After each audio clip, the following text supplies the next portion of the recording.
प्रश्न है, सार लेखन में ध्यान देने योग्य बातों का उल्लेख कीजिए। प्रस्तावना, सार लेखन का अर्थ एवं परिभाषा, सार लेखन की विशेषताएं, सार लेखन में ध्यान देने योग्य बातें, उपसंहार, संदर्भ विवरण। प्रस्तावना, किसी लेख विस्तृत विवरण, कहानी, वक्तव्य, सूचना या घटना आदि के मुख्य भाव और विचार की रक्षा करते हुए उसे लगभग एक तिहाई आकार में लिखना सार लेखन या संक्षेपण कहलाता है। किसी रचना को पढ़ने के बाद सार लेखन के माध्यम से उस विषय वस्तु की मुख्य मुख्य बातें उस समय में जान लेते हैं, अर्थात मूल भावों को कम से कम समय में जान लेते हैं। सार लेखन के लेख में सामाजिकता अर्थात बड़े वाक्यों को छोटे से शब्दों में लिखने की क्षमता विकसित होती है। सार लेखन का अर्थ एवं परिभाषाएं। सार लेखन का अर्थ होता है संक्षिप्त या छोटा करना।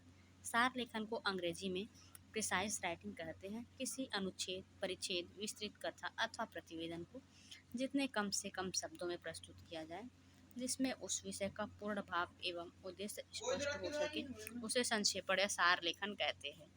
डॉक्टर गोपीनाथ श्रीवास्तव के अनुसार किसी विस्तृत विवरण, आख्यान, वक्तव्य, पत्र व्यवहार, लेख आदि के तथ्यों एवं निर्देशों के सुरुचिपूर्ण संयोग को जिनमें अप्रासंगिक, असंबद्ध, पुनरावृत्त, अनावश्यक बातों का बहिष्कार तथा अनिवार्य, उपयोगी एवं मूल तथ्यों को प्रवाहपूर्ण और संक्षिप्त संकलन हो संक्षिप्त लेख कहते हैं।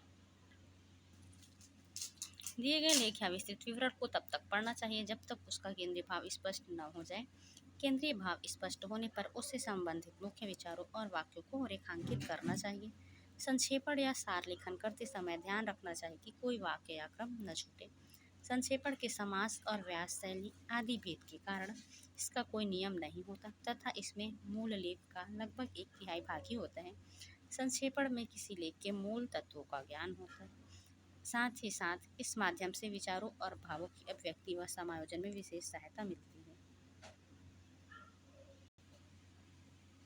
सार लेखन के रूप, अधिक शब्दों में लिखी बात को कम शब्दों में व्यक्त करने की आवश्यकता समाचार लेखन में होती है या फैक्स करने में होती है। ऐसा प्रायः भाषा में अनेक शब्दों या वाक्यांशों के लिए एक शब्द का प्रयोग करके शब्दों के दोहराव या अनावश्यक शब्दों को काट छाट कर तथा वाक्य विन्यास की शिथिलता को दूर करके किया जाता है। विस्तृत लेख को संक्षिप्त रूप में प्रस्तुत करते समय पहले उसके मूल भाव या विचार बिंदु तथा उसे पुष्ट करने वाले संबंधित बिंदु को नोट कर लेते हैं, फिर उसे संक्षेप में व्यक्त करते हैं। सार लेखक मूल सामग्री को प्रायः कई बार गौर से पढ़कर अपनी भाषा में उसका सार प्रस्तुत कर देता है, किंतु साहित्यिक रचनाओं, उपन्यास, कहानी आदि का सार प्रस्तुत करते समय यह प्रयास किया जाता है कि लेखक की भाषा और शैली यथासंभव बची रहे। सार लेखन के चरण, पहला है मूल बिंदु का चयन, दूसरा संबंधित बिंदु का चयन, तीसरा मूल और संबंधित बिंदुओं को क्रम देना, नेक्स्ट है अनावश्यक सामग्री को छोड़ना, नेक्स्ट उपयुक्त आकार में सार लिखना। सार लेखन में ध्यान देने योग्य बातें, लेख जिस विषय पर आधारित है उस विषय की संपूर्ण जानकारी होनी चाहिए। विषय को सहज और सीधे से समझना चाहिए, जैसे हम किसी से संवाद कर रहे हों। सार लिखते समय सबसे पहले मूल अनुच्छेद या विषय वस्तु को ध्यानपूर्वक पढ़ लेना चाहिए। मूल अनुच्छेद को पढ़ने के बाद महत्वपूर्ण तथ्यों, बातों तथा विचारों को रेखांकित कर लिया जाता है। इसके बाद मूल में व्यक्त किए गए विचारों, भावों तथा तथ्यों को क्रमबद्ध कर लेते हैं।